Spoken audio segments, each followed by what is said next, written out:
Benoît Godon, Eric Weissman-Morel, bonjour. Bonjour. Bienvenue. Bonjour, merci.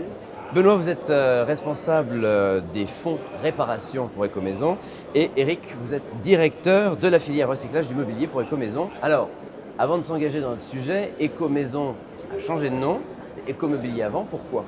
Oui, alors on s'appelait Ecomobilier parce que nous sommes nés il y a 10 ans pour le recyclage du mobilier. Avec ce 10e anniversaire, nous élargissons notre gamme de produits pour le recyclage. Nous allons recycler aussi des articles de bricolage et de jardin, des jeux, des jouets de plein air, et puis le bâtiment, les matériaux issus des déchets du bâtiment. Donc ce recyclage élargissant notre activité, nous changeons de nom pour être plus clair aussi vis-à-vis des entreprises, des industriels, de la distribution et des consommateurs finalement à la fin.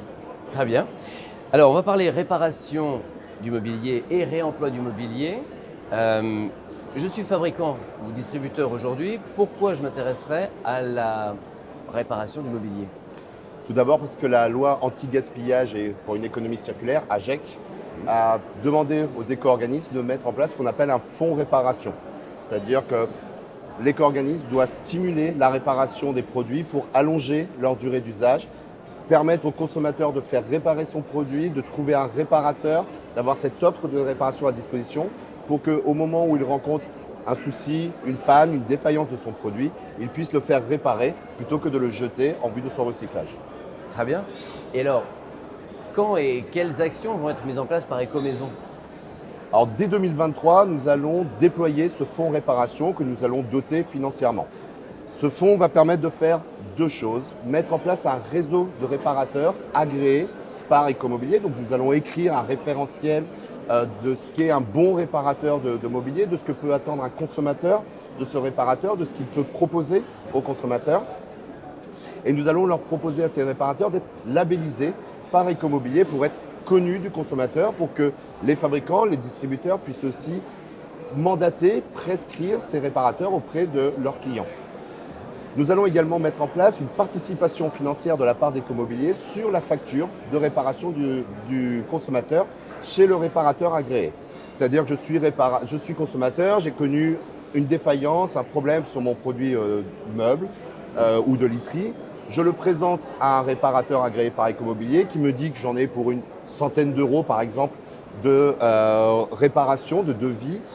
Le réparateur viendra facturer une partie de la somme au consommateur et aller chercher auprès d'Ecomobilier le reste à charge pour compléter cette facture. D'accord.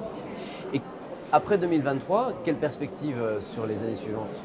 Alors dès 2023, nous allons lancer la labellisation de ces premiers réparateurs sur un périmètre produit que nous sommes en train de définir. Quels produits nous allons d'abord proposer aux consommateurs de faire réparer, là où la réparation est la plus évidente, la plus utile aussi pour éviter de retrouver ces produits dans les bennes Ecomobilier en vue de leur recyclage. Et puis, année après année, nous allons élargir ce périmètre des produits, donc aussi les compétences attendues de la part des réparateurs, les actes de réparation. Donc on va, année après année, permettre à de plus en plus de consommateurs de faire réparer de plus en plus de produits différents et de venir compenser de plus en plus de pannes différentes qu'ils rencontrent au long de la vie de leurs produits. D'accord. Donc là, on a vraiment couvert la réparation du mobilier. Mais quelle différence y a-t-il entre réparation du mobilier et réemploi du mobilier? Alors c'est une question intéressante parce que la réparation, elle est pour soi, pour soi-même. Elle se fait, comme l'a décrite Benoît, au-delà des pannes qui sont couvertes par les garanties légales, évidemment. Elle se fait pour soi. Le réemploi, c'est plutôt une logique de don d'un produit qu'on va proposer à une association. Souvent, ce sont des associations qui font de la réinsertion professionnelle, par exemple, ou qui accompagnent des personnes en difficulté. Donc le réemploi, c'est vraiment ce geste de proposer un produit qu'on a soi-même, dont on n'en a plus l'usage, à une association, ou bien la réciproque. C'est soi-même ayant le désir d'acheter un produit, on peut avoir envie d'acheter un produit d'occasion et de le faire dans le cadre d'un réseau associatif solidaire pour en fait faire à la fois une bonne action, parce que acheter un produit chez Emmaüs, c'est faire une bonne action, et puis en même temps trouver un produit qui a déjà une première vie et l'installer chez soi. On appelle ça un peu trivialement le vintage. Ben voilà, le vintage, c'est un nom peut-être plus contemporain ou plus imagé de ce qu'est le réemploi. Très bien. Et quels sont les bénéfices pour les fabricants et les distributeurs de faire du réemploi de mobilier? Alors, ce qui est intéressant, la loi anti-gaspillage pour une économie circulaire a également créé un fonds pour le réemploi. c'est-à-dire une dotation financière pour aider les associations, les entreprises d'insertion à reprendre des produits qui ont déjà une première vie chez vous, par exemple marque, les remettre en état et les reproposer à d'autres clients après un peu de remise en état. Donc pour que ça se passe bien, aujourd'hui déjà, nous collectons presque 100 000 tonnes de mobilier dont presque la moitié fait l'objet de réemploi. Mais on peut aller plus loin, on peut aller vers plus de tonnage, plus de qualité dans les produits. Donc le fonds réparation sert pour soi-même, le fonds réemploi va servir pour les associations.